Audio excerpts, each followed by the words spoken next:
আর ভালো বল করার কারণে টিমও জিতছে। এটার জন্য আল্লাহ তাআলার লাখ লাখ শুকরিয়া যে টিমের জন্য কিছু করতে পারছে। এবং উইকেটটা দেখে ওরা যখন ব্যাট করতে আসে हेलो বাংলাদেশ क्या हुआ তখন তো दुआ पे छुट्टी मार दिया দ্বিতীয় দিনের উইকেটে খেলা হচ্ছিল, সেই সময় কি মনে হচ্ছিল যে এই উইকেটে একটু বাড়তি বাক থাকতে পারে? না, ওইরকম কিছু মনে হয় নাই।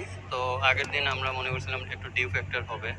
তো বল গ্রিপে একটু সমস্যা হবে। তো আমরা ওয়ার্মার সময় একটু মানে বল একটু পানিতে ভিজিয়ে বল করছিলাম।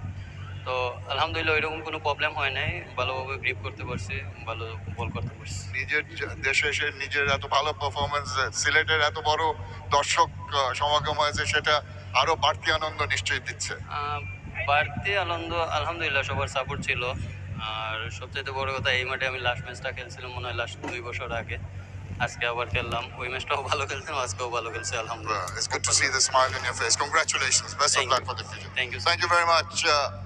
Nasir Ahmed, well, what you said was he was pretty happy with what he achieved, understandably, with the support. He's a local boy.